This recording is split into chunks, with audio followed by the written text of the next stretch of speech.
The Mayo Experience. Mayo Experience. Mayo Experience. Mayo Experience. Experience.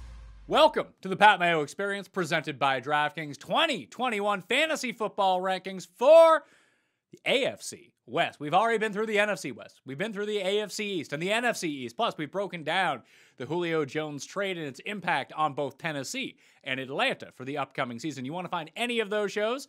You can subscribe to Mayo Media Network or just hit the description. They're all down there, one click away if you want to go back and watch all of those shows. You want to listen to them? You can find them on the Pat Mayo Experience audio podcast, where if you're watching this early enough, if you leave a review telling me why you should be in the Scott Fish Bowl this year, I got some spots to give away.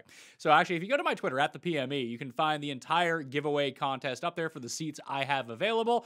But if you rate and review 5 stars and explain why you should be in the Scott Fish Bowl on Apple Podcasts and leave your Twitter handle or some way for me to identify you and you have a very compelling case, you might gain a free spot in to the Scott Fish Bowl, if that's something that you're into. Some big announcements with fantasy football coming your way very, very soon. But until then, I got Jake Ciely from theathletic.com. And I'm going to throw this out to you first of anyone. I want you to smash the like button for the episode. And in the comment section, Jake, I want you to tell me where Javonte Williams will finish. Running back blank for the season. I will say he will finish as RB 16. That's pretty good.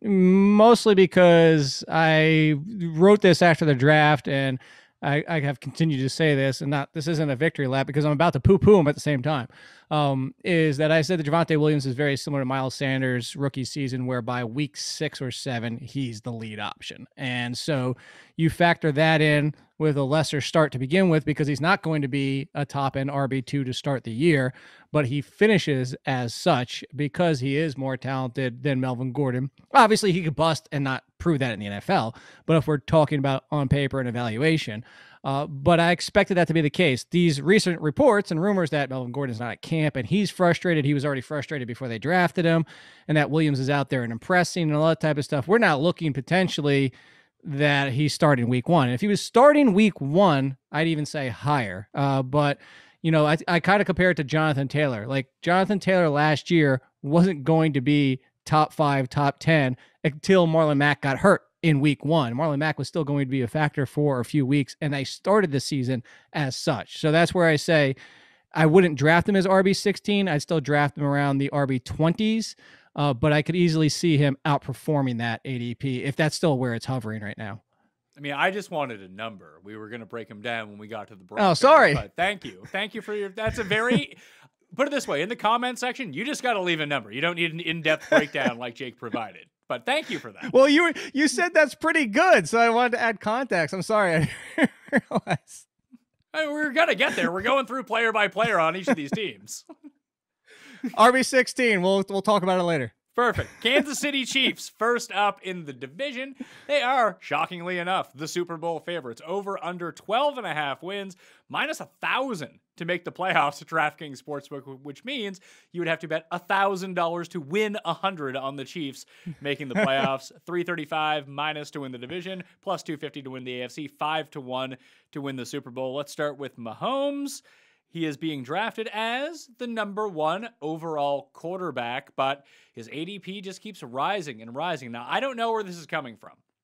Is it coming from a lot of casual people doing drafts? Because that's generally where you see quarterbacks go higher in 1 quarterback leagues. Obviously, in Superflex and in 2 quarterback leagues, you can throw that out the window. But I'm just seeing the average ADP right now is, where are you at, Patrick Mahomes? 13th overall, Jake. At the turn in round 1 is where Patrick Mahomes is going on average. It's just too high. It's way too high. And it's not just way too high because of the quarterback discussion we can have every single year. I just did a draft last night for the football diehards, Bob Harris and them over there last night, where he went, I think, kind of more, it's industry league, so you got to depress the values at quarterback because of how we draft. But he's still, I want to believe he made it into the 2nd round. If not, he was one of the first picks in the 3rd round. And then you look at the biggest issue is why I bring that draft up is because in the 6th round, That's when Josh Allen came off the board. That's when Dak Prescott and Lamar Jackson came off the board. Actually, one of them was in the 7th round because I took Dak in the 7th. When you have these guys who are on his heels on a points per game basis, yes, Patrick Mahomes is the guy who can break everything, but he's still, even if he does, it's not going to be such an enormous difference of 4 to 5 rounds with what you also have to sacrifice at running back, wide receiver, or even tight end, because that's about the spot where Travis Kelce goes as well. So what you're giving up, I mean, yes, Patrick Mahomes could lap the field, but he would have to lap the field to be that value. So way too expensive for me. And that's what I'm seeing right now. I'm just looking at my baseline season-long projections. I have Patrick Mahomes as the highest scoring player. I mean, there's a reason he's QB1. It's just the value attached to it at 408 points. Lamar Jackson actually comes in at number 2 in my projections at 395 points. There is essentially a 4 to 5 round difference between drafting these guys in your league, and there is a 12-point difference between them in overall fantasy scoring for the year. It doesn't really add up for where I want to be taking my quarterbacks. No, it doesn't. And you could even look at last year and say, well, what if Lamar Jackson does exactly what he did last year? Well, then that's still worth the 4-round difference in discount that you're getting. And probably not even that. It's probably only worth a 2.5 round difference if you're talking about that, because I would think most everyone would agree that Lamar Jackson's floor is last year. And so the upside is there. But again, it's not just Lamar Jackson, and that you just bring that up because he's second in your projections. It's Josh Allen, Kyler Murray, and Dak Prescott too. All of these quarterbacks, it's a tier. You and I, we talk about this all the time as tiers. All 5 of them are in the same group, at least in my opinion. I think all 5 of them are capable of finishing as QB1 or QB5. But guess what? The difference, as you just mentioned, might not even be a point per game per week. I even look down to as far as Russell Wilson. I have Russell Wilson projected for 35 fewer fantasy points over 17 games than Patrick Mahomes. That's 2 points per game, which is pretty substantial. But what you need to do is weight the opportunity cost of where these guys are going. So if you take Mahomes with the first pick of round 2 and give up a running back, and then you take Russell Wilson in round 8 or 9 or wherever the hell he's going in your draft, let's just say that, is the difference between running backs of that time really what you want to be doing? Is that going to be 2 points per game? Like, that's right now the difference between who's the running back going directly at the turn. I want to make sure I get the proper name right. The first round turn? It is either Cam Akers or Austin Eckler at the moment as we record this. I would expect Cam Akers to go higher than that, but let's just say it's Austin Eckler in even a half-point PPR league. That is the difference between Austin Eckler and David Johnson. David Johnson? Oh, look at that. I'm good. And I would imagine that, and just based on everything that we know, if everyone stays healthy, all things being equal, that Eckler is going to score more than 2 points per game more than David Johnson will. 100%. You just go say David Johnson and Patrick Mahomes, or let's take the low. Who's the lowest? Oh, you just said Russell. Would you rather have David Johnson and Patrick Mahomes or Russell Wilson and Austin Eckler? Nobody in their right mind is going to say, oh yeah, give me Patrick Mahomes with David Johnson, because you're also including the picks that you're making in between there as well. And this even kind of folds into the conversation you and I have every single year, is we kind of sit on different sides of the Travis Kelce. Not as much as people might think. For me, is, like I said, I can see doing it. I'm just not the person that has ever done it. But the difference is even if you're on my side more than your side of Travis Kelce, is like, I just can't pull that trigger. The difference is you're getting about 3 or 4 points per game with Travis Kelce over the leg up. So that's why he's in that conversation of being that first rounder. And you can make the case of it because this is such an enormous leg up on anybody else at the tight end position that makes it warranted. This is not that kind of a gap. What are we looking at for running backs in the Chiefs' backfield? Obviously, Clyde Edwards-Helaire is now going into season number 2. Not quite going in the first round anymore. In fact, he's going at the 3-4 turn in fantasy drafts. Based on his production from last year, and let's say he gets a little bit better, mind you, this is a perfect running back to be, or perfect offense to be a running back in. He just didn't get to utilize all those skills, and he just wasn't as good and didn't fit quite as much as we thought that he was going to a year ago. That does seem like the perfect place to buy a running back who has dropped 3 rounds worth of value in one season, despite the fact that he is still their starter. 100%. And we'll be honest about it. You and I talked about it. I know a lot of people did. It was other podcasts as well. You had other guests probably said the same thing. is Clyde Edwards-Helaire, when he started reaching the middle of the first round, it was just getting insane. It was just getting out of control because Damian Williams opted out. It's like, oh my God, it's the Chiefs offense. Who the hell cares? Well, it still goes back to let's talk about before Damian Williams, and we expected Edwards-Helaire to be the guy, but we all expected Edwards-Helaire to be the guy on 14 to 16 to 17 touches per week. And that's the Austin Eckler appeal. That's to go back in the days outside of, I think, maybe 2 seasons where Jamal Charles sat for a lot of his career, is these guys can do more than most because of their offense and their talent and how they fit, but it's still that capped number of touches. So you put that into context and you say, all right, that's worth an early second-round pick. Well, 2 things here is before they brought in Le'Veon Bell, he was actually, Edwards-Helaire was actually providing top 15 running back value. The Le'Veon Bell situation changed everything. Obviously, we have Darrell Williams, who probably still plays a part this year, but now you're not paying that price. And honestly, going into this year, I'd be okay paying top 15-ish value for Edwards-Helaire because that's a reasonable price. That should be the outcome expected. And now you have a ceiling to get even better return on value. So I'd take him in the third.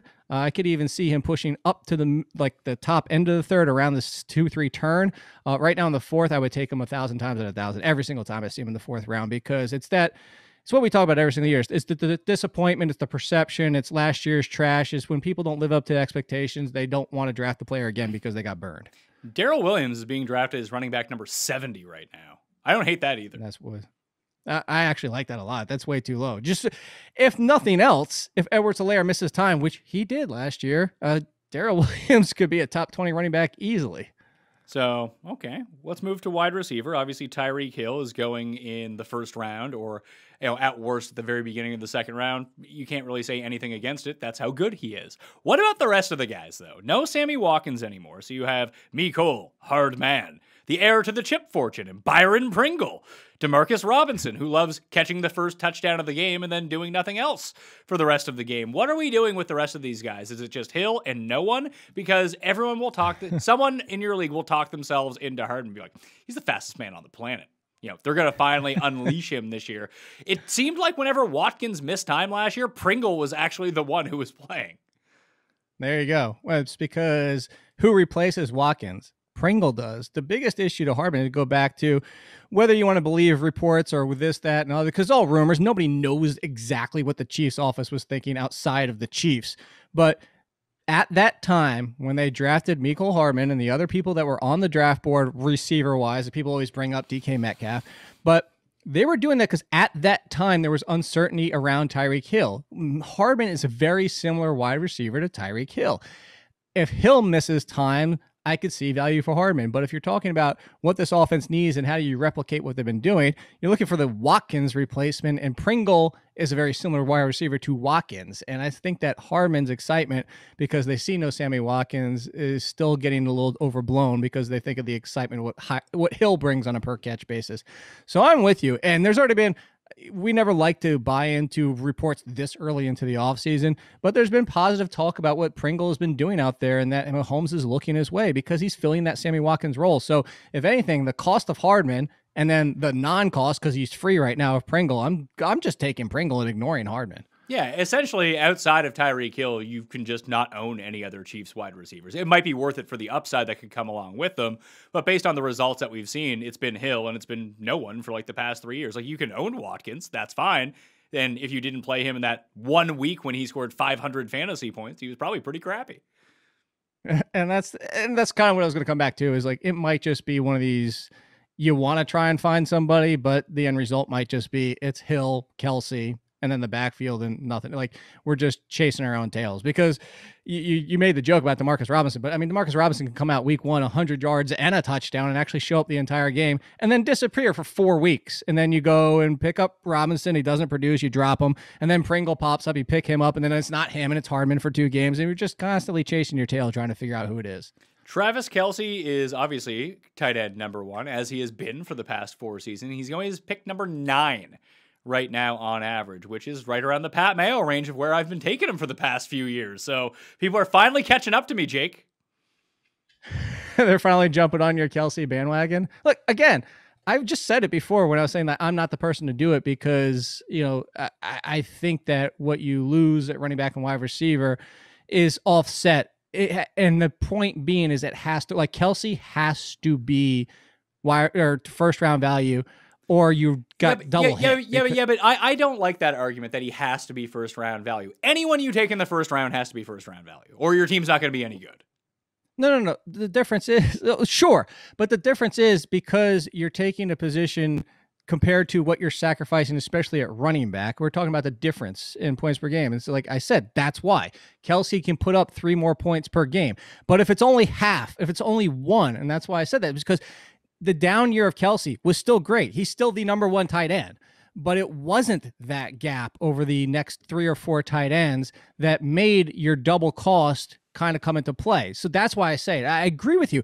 You can say it about a wide receiver, you can say it about a running back, but the difference being is that when you lose that, even if he plays 16 games and doesn't get hurt, but only puts up 1 more point per game than Waller and Kittle and potentially Pitts and Andrews and all that type of stuff, now you don't get that advantage of what you were trying to pay for. That's why you're not wrong to take him. I'm just saying that's why I don't ever take him. So the way that I like to look at it is Darren Waller notwithstanding, like, he had an excellent year last year. We project him to have a really good year this year. I haven't projected to be tight end number 2. As the simulations have run themselves out, that's where he ends up ahead of Mark Andrews and George Kittle in terms of overall fantasy points by like 2. All those 3 guys are really clumped together for me. And then Kelsey stands way above. So right now I have Kelsey projected to score 3.6 points per game over those 3 guys. But those 3 guys I project to be pretty good. There's probably going to be a Kyle Pitts who jumps into that, or someone we don't even think of that just has a really good year at tight end. I just don't know who those guys are going to be. I know Travis Kelce, when running right, is the best. And if he can score almost 4 points per game more than 2, 3, and 4, just think about what he is. So, I mean, that's 1/3 of your league. What happens to the other 2/3 of your league? You're outscoring those guys by like 6, 7 points a game, all at one position. And just the drop-off isn't that dramatic at any other spot on the field. That's my case for Travis Kelce, and hence why it's also my case when I talk to you. And you can't really do it this year because Kelce was slipping towards like the middle to the end of the second round a year ago, that you could do the Kelce Kittle, and it didn't work out because Kittle got hurt. But if you wanted to go Kelce at the end of the first, or wherever the hell like Waller is going, like first and third, Kelce and Waller, and monopolize that position, you just create such a gap between you and your league. It's not a straight, narrow path to winning your fantasy football championship, but it's one of those decisions that if you get it right, you're probably going to win. Sure. And what I'll push back on is you have 2 years where Kelsey has done that in the last 4, but you also have 2 years where he was right around 12.5, 13 points per game. One of those years, he was 0.1 ahead of number 2 tight end, and not even that far ahead of the 3 and 4 tight ends. But it comes down to, you can make that a same argument about last year's running backs and say Aaron Jones at the back half of the first round was putting up 3 more fantasy points per game than whoever was in the second round of running backs. And that'd be Nick Chubb was as well. So again, you're not wrong, but I don't think I'm wrong either. It's just when it comes down to it, if that gap is true, I would draft Kelsey at the end of the first round. I'm just worried that if it's the other 2 years where the gap is 0.1, or he was actually second place in points per game the 1 year, that's the concern you have, is now you spent 0 difference on a tight end position with what you sacrifice at running back. So that's all it is. If you want to say, I guarantee you Kelsey's going to outscore everybody else at the tight end position by 3 points per game, even 2.5 points per game, I'm with you. Take him at the end of the first round. Again, I don't think it's just everyone, because I think that the replacement level at running back, you can find a running back. You don't always find the running back, but guys pop up throughout the year. It's just at tight end, although it is only one allocated spot on your roster, everyone has to play one.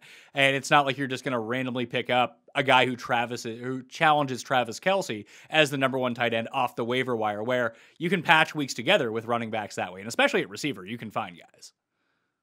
That's fair. Like I said, we do this every single year, and I'm not saying you're wrong to do it. It's just why I don't. Yeah, it's because you're a chicken. You're like Michael Johnson when he took on Donovan Bailey in that 150-meter sprint. You're a chicken. That's what you are. Is that what it is? Yeah, I mean, I'll take all my championships. Okay. I mean, hey, I'll be the Donovan Bailey. I'll be the one who sets the world record. I'm playing for first here. And I mean, that's also the difference between how my fantasy strategy goes versus other people's, where I mean, I am smart enough to know that I am not going to win a fantasy, like my fantasy league every single year. What I try to do is put myself in the optimal position that if I get this year right, that I am going to win. And it loses more often than it wins. But if you can win once every 4 years, you're doing way better than everyone else. And that's sort of the approach that I try to take to it. I'm not trying to like play for fourth and be the fourth best team. I kind of want to be the best team or the worst team. Always, if you're not first, you're last. But I also have a lot of championships to prove for it. So do you. Like it can work. Let's make one thing clear. Any strategy can work. I mean, that's really what it comes down to. Like I don't know how you feel, but I mean, this seems to be a debate. I don't know why it's resurrected this year, but the zero RB. I think it's ignorant to be zero RB. But if you're the only person in your league doing it, and that's what the key is with that, in my opinion, if you're the only person doing it, guess what? It can work, and it might even work and get you a championship. Like a lot of strategies can work.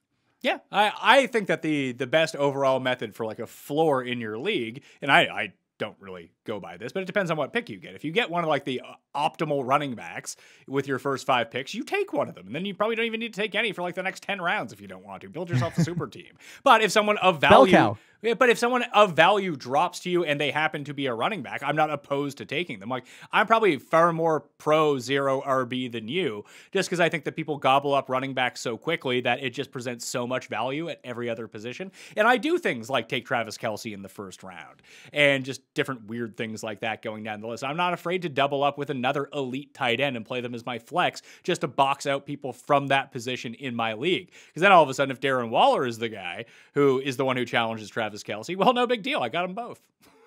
Yeah, and all these things can work. No, that's why I said it while you were talking. Is the bell cow? That's what I say. Bell cow running back. Get me one guy I know whose floor should be about 10 or 12 fantasy points per week, because I say bell cow for fantasy because Austin Eckler's not a real life bell cow, but for fantasy, he's a bell cow. There's like kind of that difference there. So maybe we need even a different term. But that's where it is. I have done the Kelce thing just because I've been at the 11th pick and enough running backs have gone off the board. Tyreek Hill is gone. We still don't know what's going on with Aaron Rodgers. And I don't really want to take that next tier of wide receivers because I know they'll be there in round 2, or even the running backs, that the tier we've now dove into already because how the draft is gone, that it's the same. It's the same as who's at 11 that there's going to be at the second pick of the second round.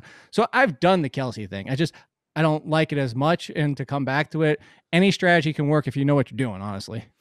The Los Angeles Chargers are up next for this. Justin Herbert, the reigning offensive rookie of the year, returns. Their over-under is 9 on the dot to make the playoffs, plus 137. So you didn't ask me again. I'm not asking. I'm just trying to run through this now.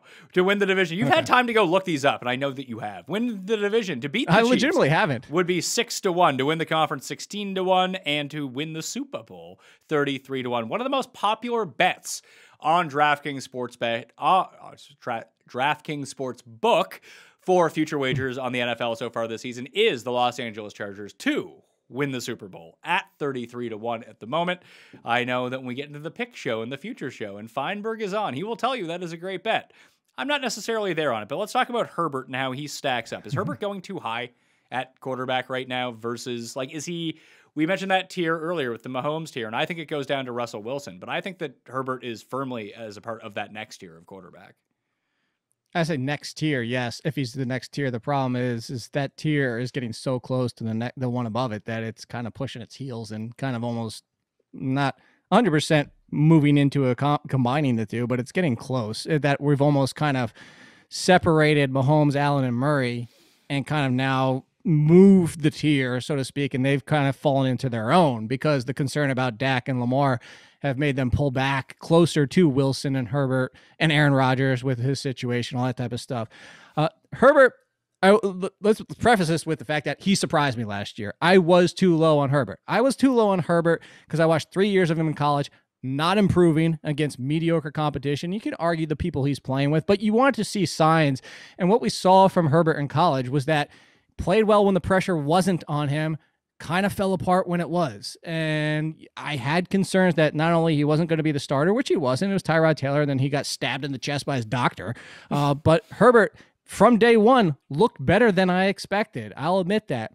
At the same time, the final few 5-6 games started to see some flaws. And it wasn't just the pressure thing that I brought up. It was some of, look, defenses are starting to figure you out. They're starting to get the book on how do we make you make mistakes? Where do we trap you? Where do we disguise coverage? And they're going to make the comparison I make quite often with Jared Goff, who Emery Hunt brought up to me when it was happening. It was Jared Goff way back when, it was 2-3 years ago now, when he had the fall off and he's never really come back. He was playing exceptional until late in that season when defenses finally said, oh, Sean McVay's the genius. Let's disguise our coverage and not switch our formation, switch our coverage, switch, whether or not we're blitzing, hide, mask, whatever. They did all that. They waited for the headset to click off, where Jared Goff now had to make that decision on his own. I use that as an example to not say that Herbert's going to be Goff. I don't think he's that bad by any stretch of the imagination. I just think we have to understand that the last 5 or 6 games tells us that maybe we need to just be a little tentative on immediately thrusting him into this Russell Wilson tier because of how good he played. That there are a lot of quarterbacks, there's a lot of players where the NFL figure you out, and then all of a sudden you're mediocre going forward. I think he's better than mediocre, but I bring all that up to say I would not take him anywhere close to Russell Wilson. And he is going one spot ahead of Russell Wilson in early fantasy drafts right now. Pick number 46 to Wilson's number 47, which is still just too high for quarterbacks for me. But either way, like Lamar Jackson's on that tier at 44. He's the 5th running back off the board. I would just take Lamar Jackson in that spot versus the other two. I think Lamar Jackson is elevated even above those two. Wilson and Herbert, I think, are somewhat close, but I definitely have Wilson ahead of Herbert. I guess the Herbert decision comes down to, do you think that he has the potential to be a top 3 quarterback this season? Because I remember during the flex draft last year, I drafted my team with that Kelsey strategy, and I didn't end up with any good running back. So essentially what I had to do was try to shoot for the most upside at every position, and it almost worked. I got boxed out with a just horrifying loss in the final week of the season to miss out on the playoffs, and my team was kind of rolling at that point. It was the Kyler Murray thing, and Kyler Murray was my hinge pick last year. I reached on Kyler Murray because I assessed the situation. I said, you know what? If things break right for Kyler Murray this year, he is going to be the number 1 fantasy running back. He needs to essentially just do the Lamar Jackson of the year before, but throw for a few more touchdowns and start to run on that consistent basis. And he was doing that until he got hurt. So it didn't quite hit that ceiling, and that's what I needed him to hit for that to come through for me. If you're going to take Herbert at this spot, you need to be able to convince yourself that he could be potentially the number 1 quarterback overall, and I just don't think that he's going to be. No, neither do I, because I look at him last year too, and he's going to run a little bit, but what was it, 200, 250 yards last year and 5 rushing touchdowns. And I kind of emphasize that 5 to say it's a lot for somebody only running 200, 250 times. Could he still do it again? Sure. I mean, Dak was 306 for 3 straight years or something like that. It could happen, but you chop off 2 rushing touchdowns to be reasonable expectation of somebody running that infrequently. And you say, well, now you've already lost 12 points, and we know how slim the margin is at quarterback for that to happen. And now you take that away and you need to start throwing like Tom Brady did last year. And Tom Brady didn't even finish as a top 5 quarterback throwing it for as much as he did. Actually, on a points per game basis, Tom Brady is a low-end QB1 because he doesn't run. And that's what matters in fantasy. So I know we're not talking this division, but if you want to go the Kyler Murray route, we talked about it on that show. It's Jalen Hurts. It's Jalen Hurts, because you run for 800 yards and 7 touchdowns. You don't even need to throw for 25 touchdowns. You just need to throw 3,500 yards, 20 touchdowns with that rushing, and you're probably getting close to the top 5 already. I have Jalen Hurts projected at 736 yards and 5.5 touchdowns as his median projection. I think that's conservative, and that already puts him above Justin Herbert for the year in total fantasy points when you combine his like 3,900 passing yards and 22 touchdowns to go along with it. Yeah, and I would say you bring that down to 3,500 yards because maybe he doesn't pass very well, because he had flaws. We talked about it on that show. Go watch that show. But also the rushing touchdowns, that's where I think is the conservative part. I could easily see running 7+. I mean, Kyler Murray just ran for 11, and I'm not even putting that on him, but you tell me he's running for 700+ yards, I would put 7+ touchdowns with that.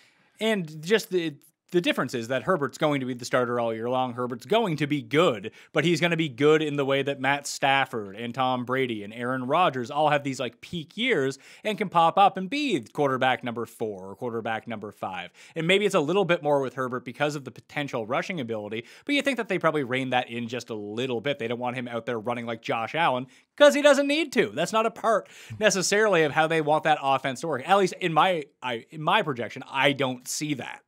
So when I see someone like Hurts, the downside is most definitely there. I'm not saying he's going to outscore Justin Herbert, but there's a path for Jalen Hurts to be the number 1 fantasy quarterback, where I don't think that exists for Justin Herbert. Completely agree. Yeah, I mean, you talk about rushing too. It's like Daniel Jones ran for over 400 yards and just 1 touchdown last year. He could have had 2. We all know that clip. But just that kind of running where you just mentioned is not Josh Allen, it's not Kyler Murray, or even Deshaun Watson, even Dak Prescott. Like that kind of running, like they're not getting plays called. They're not calling their own number that much at the goal line where you can really bank on the rushing touchdowns. Well, how about this? If Joe Burrow is healthy and 100% week 1, does Joe Burrow outscore fantasy-wise Justin Herbert this year? I do have Joe Burrow as playing week 1 and playing 16 games, 17. Let's work on a hypothetical here. Let's work with the standard that we're doing this. And they play, I know, I just fucking listen to me for a second. We're going to play the hypothetical. We're going to project it out over 15 games. What's the percentage of time that Justin Herbert finishes as the better fantasy quarterback, assuming no injuries, no benching, anything like that everyone is 100% healthy? Herbert is what, a 55%, 60%? Like lean in that?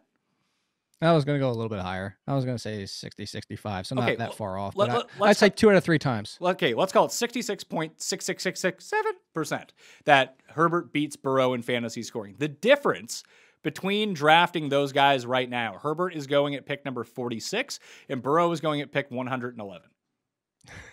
I knew you were going. Like that's more than double. Insane. Like, well, and let's can I bring another quarterback in this conversation? Because is it Stafford? Or Watson? No, it's the rookie. They talk about talent coming out of college, and Trevor Lawrence, for everybody, like he's the best since. Yes, this is the first time in a long time where you can actually say, yes, he is the best since. If Trevor Lawrence doesn't work in the NFL, just cancel evaluations, cancel knowing anything about football. But Trevor Lawrence could outscore Joe Burrow. Like I would say that's probably like more 50-50. But if you want to even put him in there, and I'd say what Trevor Lawrence is going after Joe Burrow. Yes, well after. See, so there you go. You're telling me that Trevor Lawrence can't come have a rookie season with the weapons he has in Jacksonville under Urban Meyer, with all the questions about that defense, being able to stop anybody and that they're going to have to score. And then you tell me that Justin Herbert's rookie season can't just be replicated by Trevor Lawrence. And I would say you're crazy because I think it's easily doable for him. Okay, well, let's talk about the receivers right now in Los Angeles. Keenan Allen, he was so good last year. But volume. But is that volume going to be gone, especially with no Hunter Henry around? I don't know if it'll be 100% gone. I have it a little bit lower in my projections. I don't know where your projections stand, mostly because some of that's baking in Mike Williams being able to stay on the field, which is a big question. But everybody's talking about Josh Palmer in the draft, mostly because the Chargers surprised a lot of people to taking him as early as they did. But I think we're also forgetting that Jalen Guyton and Tyron Johnson, despite being where they were in drafts themselves and not being, high-end first and second day wide receivers, showed enough last year that they're going to be in the conversation, even if Palmer is a thing. Mike Williams, assuming to be healthy, they brought in our kryptonite, or not even a kryptonite. It was something worse than that. Our hated Jared Cook is now there, and it's not like Jared Cook is not going to involve getting targets at tight end. He's going to be a factor. So I think Keenan Allen, just from a pure volume of how many times does that receiver see that kind of target? What was his target percentage last year? 31 or something ridiculous like that? Yeah, somewhere around. I actually think it's going to be right around that again this year. Do you? Unless they just start throwing to Eckler more. Well, I think that's part of it. And then you get a healthy Eckler for the entire season. I was going to pull up my projections to see what my target percentage was for Keenan Allen. Do you have yours? Because I'm curious where we landed. Yeah, I have mine right in front of me. I have him at a conservative market share of 24%. And with that 24% market share of the targets on the Chargers, that would make him wide receiver number 12 in half-point PPR. And what is the total targets equal out for you for that? 142. I'm just laughing. Did you do a decimal place on your target share? Yeah, it's 141.9. I rounded up so it doesn't sound No, stupid. on your target share percentage. No, I made all the target share percentage equal it with a 0. Oh, okay. Because I was going to say I have 24.3 just ahead of you, which gives me a targets of 145. So I'm just ahead of you. So it sounds like our projections are pretty similar based on the inputs that we have in, but I think that's relatively conservative, to tell you the truth, because we know... I think it's reasonable. I do think it's reasonable, but I do think that we're missing, like when you just look at the bell curve of where the potential outcomes are going for this, his like top end 28, 29, 30, 31, 32% is much higher than a lot of even of the top end receivers based on this offense. Sure. I definitely don't disagree with you there. And this thing is like Mike Williams doesn't stay healthy. Palmer's a rookie, doesn't connect early. You know, Jalen Guyton, Tyron Johnson were just kind of things because of the opportunity. Like there's a lot of opportunities here. I think the biggest one you mentioned though is the one that I come back to when I was looking at my target percentage for him. And I have Austin Eckler at 15.3, second on the team in target percentage. So I think that's the biggest factor here is Austin Eckler coming into play. Well, Keenan Allen's being drafted pick number 32. That's wide receiver 10. I think that's fair, but I think that he's closer to, now that A.J. Brown has Julio on the other side, even DK Metcalf, his ceiling might not be as high as those guys, but I think when we look at the end of the year, his like normal range of outcomes is right along with those guys who are going 10 to 12 picks earlier than he is. So I think he's somewhat of a value. Would you draft any other of the Chargers receivers or just leave them be? Mostly because I mean, isn't Mike Williams borderline free it right now? Like they're I don't all think free. Anybody's all of them are free. But do you want them either way? Like you're sitting in the last round, Mike Williams is on the board. You're like, oh, give me Mike Williams. I would take Mike Williams because his only issue is just stay healthy. Part of it's his own fault. He just throws himself into the air. It's like, oh, screw it. I'm going to come down to earth and land on whatever body part I break this week. If he just got smarter about his health in his own right, maybe you let one of those passes go and you live another day and it goes out of bounds. And I'm not saying like lead to an interception, but you get my point here. I would take my Mike Williams because it's still talent. And if he could stay healthy, which is a big ask, but if he could stay healthy, he clearly would be the number 2 on this team. And if Justin Herbert only doesn't even improve, just only replicates what he did last year, and you give Mike Williams 110 targets, he'll finish inside the top 40 wide receivers. Okay, let's talk about Austin Eckler because I don't know how people feel about Eckler. I feel like those in the fantasy community, much higher than Eckler than people in real life.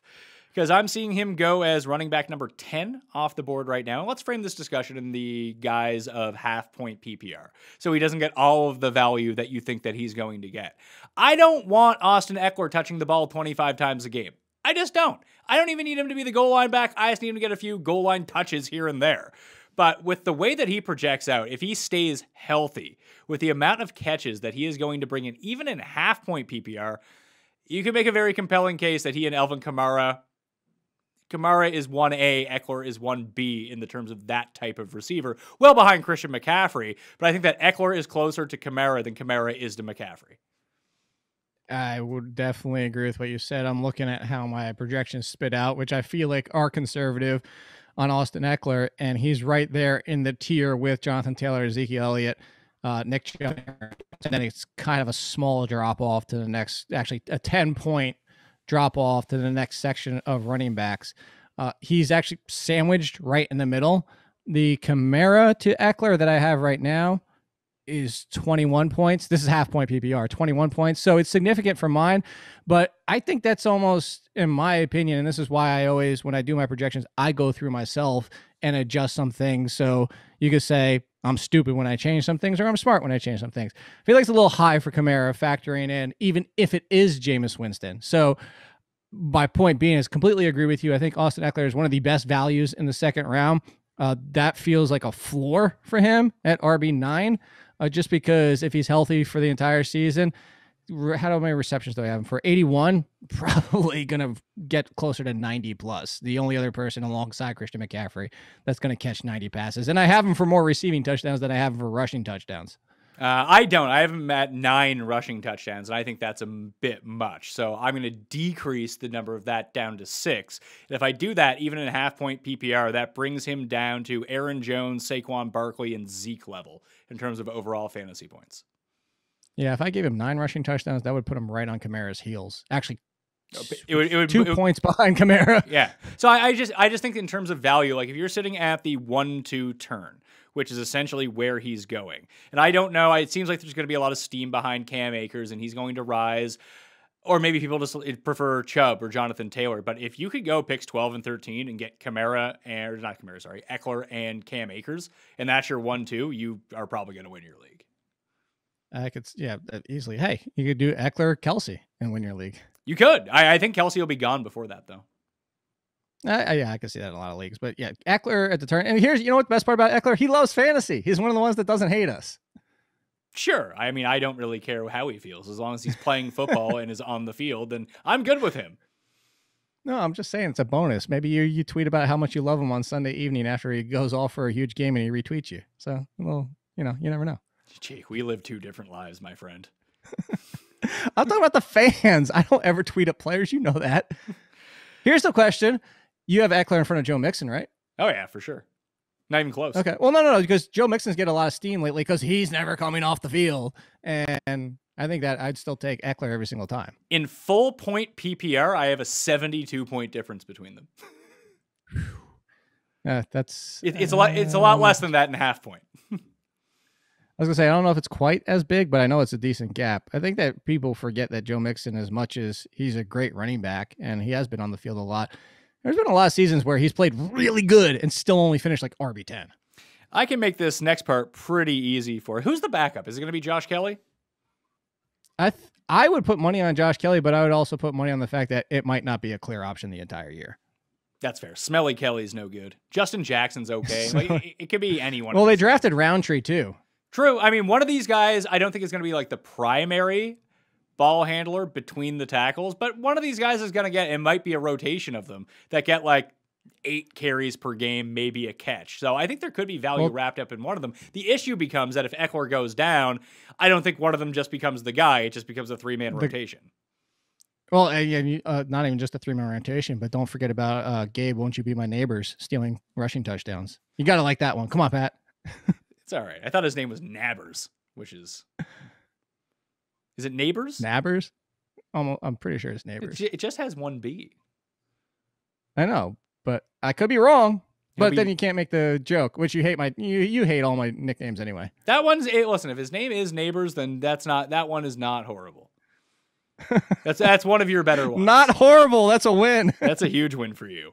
Tight end, you mentioned that awful Jared Cook is now with the Chargers, and our favorite fantasy player from the XFL, Parham, he got his dreams crushed by Jared Cook. Hence why Jared Cook is the worst. We were all excited to draft Parham. Do you think Parham's still better than Jared Cook and is used more? No. I think it's just going to be a mess because you know what this tells me about Parham is not just that they signed Jared Cook. They also drafted Trey McKitty. Like, you don't bring in a free agent and draft a potential future tight end if you really think that Parham's the answer. So, yes, he was fun in the XFL. Yes, he's a monster. And we wanted and we had excitement and hope that, he could be the surprise tight end. But this team's actions tell me that Parham's not the answer. Parham strikes me. Do you remember that Mark Boerichter year from like 2001 where he had like 9 touchdowns on 24 catches or something? I could see Parham having a season like that. You could have said Robert Tonyan from last year. Yeah, but Tonyan was a bit more of a fixture than Boerichter was. Boerichter came from like the CFL, signed with the Chiefs, and just started catching touchdowns. It's like that people didn't think he was a real player who was on the field and just left him open in the end zone. Who's the one that's saying that like the tight end position, is there anything more than the tight end touchdown where it's just the guy standing in the end zone just waiting for the ball? He's like not even moving, he's just waiting for the touchdown and that's all he does. That's a Parham. That's that kind of guy. Yeah, but he's so athletic. He's so huge. Just you think that if he could get all the coordination on the same page that he actually would be really good. No, but there was a reason he was in the XFL and that this team, obviously, we can have fun and want more and hope that players surprise us, but we also have to be realistic at the same time. And again, my biggest thing is I'm going to go back to nothing the Chargers have done have told me that Parham is the guy. So here's a fun team to figure out for fantasy. The Las Vegas Raiders returning Derek Carr at quarterback, unless somehow they trade for Aaron Rodgers. Probably not They going should. to happen. They should. Everyone should. If you're not the Packers and you're like not 3 other teams, you should trade for Aaron Rodgers. Over under win Yeah, total. but I meant like Over under win I meant total like of is all the teams. over under Sorry. win total is 7 plus 340 to make the playoffs, 18 to 1 to win the division, 33 to 1 to win the AFC, 70 to 1 to win the Super Bowl. Derek Carr, is anyone doing it? Is it worth it? Is anybody doing what? Are you going to the draft anybody on this team question? Yeah. I mean, there's a running back that we can draft, kind of. But outside Josh of Jacobs. I mean, we can just make this a very easy discussion. Josh Jacobs, I don't like, but he will eventually become a value because everyone doesn't like him at this point. So there comes a breaking point where you can take him. He is currently going as, where are you at here, Josh Jacobs? Well, he's still being drafted as running 16, back number 17? 13, 20th overall. Too high. Ooh. That's a little bit too high. I was 16, 17 would seem more reasonable. That's why. Yeah, like he's going ahead of Mixon, Dobbins, Swift, Montgomery, Flea Market, James Robinson, Chris Carson, Edwards-Helaire. I'd probably rather have all of those guys instead of Josh Jacobs. I'd rather have Jacobs than James Robinson. And who was the one you said right before James Robinson? Miles Sanders. He kind of feels like in the same boat. They talk about a team. We talked about it again on that show. Go watch that show. But the concerns about Sanders in the passing game. Yeah, and just I have him at 40 targets for Jacobs this year, which seems reasonable. He doesn't always catch all of those. He's a touchdown kind of maven. He's like that Ronnie Brown year with the Dolphins, where all he would really do is be like 20 for 67 and 2 touchdowns, which has value. It's just I just don't Yes. unless he gets used as a legitimate pass catcher, he's just never going to pay off the price. And it's not like people are playing standard leagues anymore. And then they bring in Kenyon Drake just to take away. Hate the Drake is what everyone is going to be saying. At least what Josh Jacobs should be saying this year. Yeah, and you still have your boy, Rocket Richard, back there, who's going to be involved in the passing game, tweeting out his own picture from camp. I don't think I've ever seen a player do that before, being like, hey, look at me, that everybody's talking about. But there's the passing game concern is always going to be there with Josh Jacobs. 40, I was going to say, even might be high with what this team is looking like, just because they just don't want to use him. You bring it up time and again that everybody was super excited after week 1 last year. Finally, they're unleashing Jacobs in the passing game. And I was like, well, that was fun. We're not doing that ever again. In the passing game, we know Darren Waller, but I do think there's value right now because this is a team where almost every single wide receiver, I think almost all of them are in undrafted to close to undrafted status.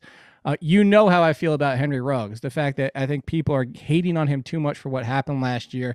He was not supposed to be the outside wide receiver. He's not equipped to be an outside wide receiver drawing number 1 coverage. He needs to be playing at least half the time in the slot, similar to a Tyreek Hill. He's not Tyreek Hill, but a Cole Beasley, he could be Cole Beasley. That's fine. Wide receiver 3, great. I think he's going to be in a better position. Also because I think one of the more overlooked and underrated sightings who could lead this team and be their number 1 wide receiver. John Brown. And if you told me thank you. Nobody wants to talk about John Brown. Wherever John Brown goes, John Brown is good. Draft John Brown. Because John Brown is good, period. So I think you can see John Brown help Henry Ruggs become relevant. The one that I actually have very little, value or confidence in is Bryan Edwards, just because I thought he needed time to develop in the NFL. And now you bring in John Brown, and I just don't even see the snaps necessarily there for Bryan Edwards, unless Ruggs completely fails and then Edwards steps into that role. Oh, man, there's like ex-Ravens receivers on this team. You got Willie, the need for Snead. He's on this team now. Keelan Doss is on this team. Doss run. Zay Jones is on the team. Yeah, former Bill. Marcel Aitman, who was my guy for 1 week last year when he was the only. Is he still there? Or did they get rid of him? I believe he's still there. Let me go check out their depth chart. He's like wide receiver 8. No, you're probably right. Oh yeah, he's right Don't there. Don't forget about that undrafted free agent either too, Dylan Stoner. Yeah, Dylan Stoner's not a bad name. Trey Quinn, former Washington footballer Trey Quinn. And we didn't even talk about Hunter Renfrow. Had like 2 weeks of relevancy. Oh, yeah. I mean, 90s teen heartthrob, Hunter Renfrow. He's still on this team. Like, I would just honestly roll the dice on John Brown because John Brown is good. And, this is why I talk about that Mike Williams question, where if you're sitting there in the last round and Mike Williams is available, well, John Brown is going to be available too. I'd rather have John Brown. Well, I would double down on that as well. Okay. So, hence, we're not drafting Mike Williams then. Because we'll draft John Brown instead. Oh, no, you could take John Brown and Mike Williams. But you only have 1 pick. You're in the last round. You have 1 more pick left. Who are you taking? Okay. John Brown. Yeah. Waller, top 3, tight end. That's easy enough. This team's just so weird. Is Kenyon Drake a value? on this team, depending on where he goes. Because if you run all like the simulations over and over at how many times in the season, if Jacobs gets hurt, Drake seems like he would have exceptional value. That's what I was going to say is it's an injury, but so you kind of go into the Latavius Murray is you really can't start Latavius Murray in any given week. I would not be looking to start Kenyon Drake in any given week. What I'd be looking to do is just to hold on to him because I feel like right now I have, with both of them healthy, I have Josh Jacobs projected to be running back number 22 in half-point PPR. I think that if you got rid of Josh Jacobs from the equation on a points per game basis, Drake would be like a borderline top 10 running back those weeks. I put him a little bit lower, but I'm with you.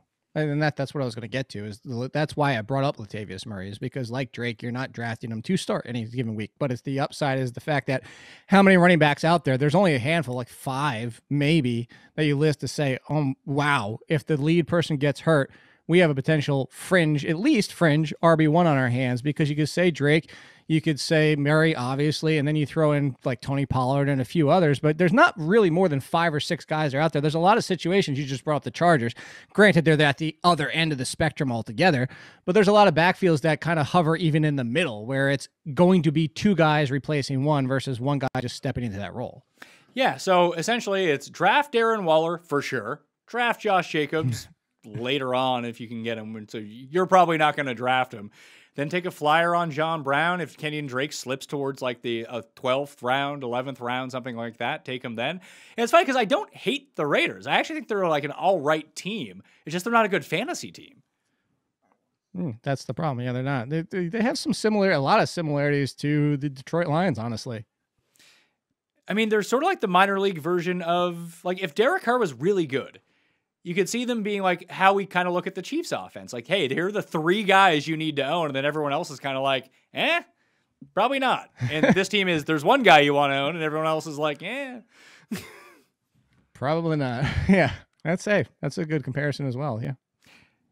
Last team. And this one's in flux because it's the Denver Broncos.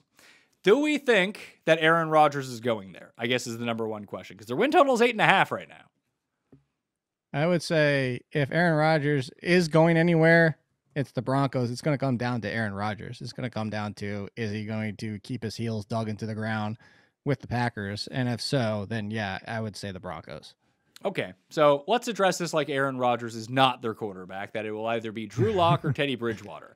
I don't know how you can run a team, and I mean, I don't care if they traded for Teddy Bridgewater, but now you're just looking at Drew Lock or Teddy Bridgewater and not play Teddy Bridgewater. Because the difference, like, I understand and I don't disagree with you. The difference is, and you know, anybody who's read when I've talked about Lock knows that I'm not a Lock fan, but here's where it comes down to is why you do that is you're hoping that this clicks this year and you found a franchise quarterback who just everything went wrong, quote unquote. I'm just trying to speak into existence of why you would believe this is everything went wrong the first 2 years. There's weapons around him. He's got a year to really get under. And I forget who it was, but somebody threw out the stupid Josh Allen 3rd year thing. Like you and I have talked about before, Josh Allen is the anomaly. He's not the regular. That's what happens all the time. Yeah, but I think people overlook that Josh Allen was like pretty good for the first 2 years too, not dog shit. Right. He wasn't true. But I think what they look at is like completion percentages and on target percentages and accuracy, all that type of stuff. And I think that's where people try to make these leaps and comparisons with Josh Allen is that you can become so much more of an accurate passer and you can get the ball on target, all that type of stuff. So anyway, point being is Teddy Bridgewater, you know who you have in Teddy Bridgewater. You know he's not ideally your starting quarterback, but he's one of the best backups in the league and he can get you through. Like he can get you to. Drew Lock, hopefully we found something. We uncovered what unlocks Drew Lock, and I think that's why you turn to Drew Lock. You turn to Teddy, the only way you go Teddy is if Lock is completely nothing, which is a realistic possibility. Yeah, this is the Bears situation from last year all over again. That's a very good parallel. Like, just start Teddy Bridgewater. And they have a good defense. They have a great core of players on the offensive side of the ball. Just go with your best option and try to win games. Like, I don't see why that's so hard. Yeah, because people don't. You can kind of like compare it to your thing with fantasy. They don't want to be the 5th best. They want to go for number 1. Yeah, who's got the higher ceiling? But they're just diluting themselves with the sunk cost fallacy at this point. Like, you have a guy who's no good. So stop playing him. Easy peasy. You made your team a lot better. Arguably, yes. Wide receivers on this team. Courtland Sutton is returning. He is being drafted at wide receiver number 32 at the moment. Doug Judy is going as wide receiver number 44, 106th overall. Outside of that, you got Tim Patrick going undrafted, but at number 84 at wide receiver. Which one of these guys has the most value, and do they all kind of have value based on how this team is constructed? Yeah, I'd say Sutton and Judy both have tied the most value because of where they're going. Sutton, yeah, it's coming off a major injury, but we know Sutton has top 20 ability, period. He's extremely talented as a wide receiver. Remember all the excitement everybody had for Sutton last year. Yes, it's an injury. Yes, we don't know how he looks yet. The quarterback play doesn't help him a ton, but similar to Allen Robinson has been putting up wide receiver 1 numbers year after year after year after year with terrible quarterbacks. Terrible quarterback doesn't mean you can't put up numbers. There is the pushback. Yes, the defense is good enough that they're not going to have to fling it 600 times this year. So you have Sutton and Judy, but because Sutton's going where he is, that's a discount value based off his injury with upside for more. Jerry Judy essentially finished where his ADP is from last year as a rookie, similar to Henry Ruggs, who was thrust into being the number 1 attention wide receiver playing only outside wide receiver who will do better inside, do better with Courtland Sutton playing across from him. And that alone will help Judy, where I think last year is his floor. I included Judy in my top 10 breakout wide receivers for 2021. So at those costs for both of them, I think they're both great values right now. Judy also seemed to be playing through massive injuries last year. He looked noticeably slower some weeks than in others. He was not 100% for a good point of the year. And if you look at it too, did he even catch half of his passes last year? I mean, he dropped a good amount too. That was partly on him. He did. So he has the part that he dropped some, and then he has Drew Lock throwing him the ball, which are like nowhere near him. So that's not a great time. That's true. Let's see. I want to say. I just pulled it. He didn't even catch half of his targets. 113 and only caught 52. I think Jerry Judy is the value here. He is the one that I would be primarily targeting. I don't think Tim Patrick is bad, though. I think Tim Patrick is a good player. And if they do decide to run 3 wide receiver sets in this offense, then I could see him getting some extra love here, especially if Teddy plays.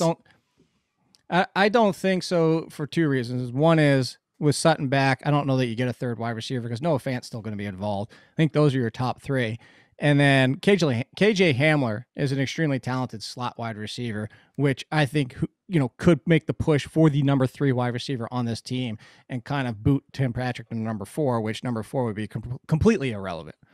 Okay, let's go to the running backs. This was the question of the episode, Jake. You've already given your breakdown of it all. Smash the like button to the episode. Tell me where you think Javonte Williams is going to go, where he's going to finish at running back this season. And you kind of mentioned it. There's these reports that he's just going to be the guy from week 1. If that's the case, he's the top 20 running back for sure, maybe even higher. But what's a realistic scenario with Melvin Gordon still lingering around here? Melvin Gordon beat his DUI, so he's no longer going to be suspended. Yeah. And Melvin Gordon also had one of his best on a per touch basis seasons last year. For everybody that used to say Melvin Gordon never gets over 4 yards per carry, because I think he did it 1 year of his career before last year. It's not like Melvin Gordon's awful. Melvin Gordon, no. Is he a top 10 running back? Absolutely not. But Melvin Gordon's not terrible in the fact that if he does decide to show up, stops this, whatever is going on, whether it's a holdout while he's disgruntled, whatever it might be, week 1 split, I would still say the odds are like a 60-40 in his favor. And obviously it's not like maybe 60 with a 35 and somebody else sprinkled it. But everybody understands the point there.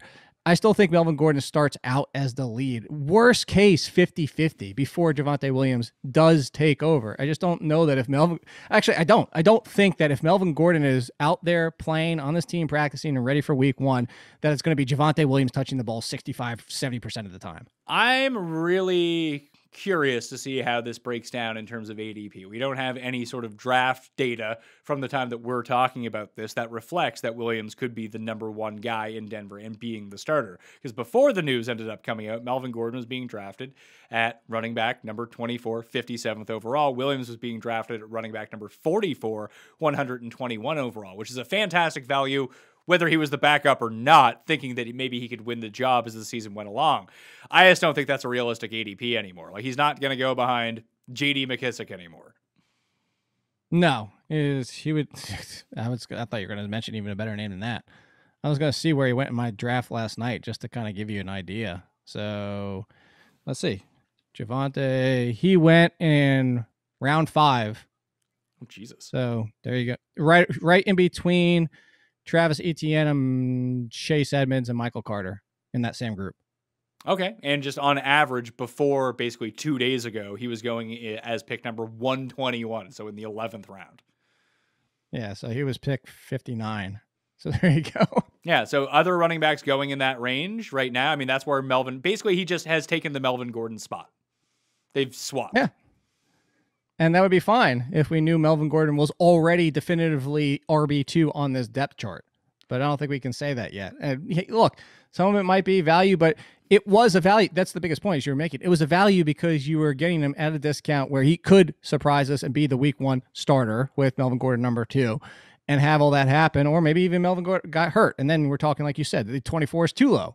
But now drafting him as RB24, now he essentially has to at least split the backfield in week 1. So I don't know that I'm paying that price as much as I am a Williams fan, as much as anybody else. Last one, Noah Fant. Good receiver.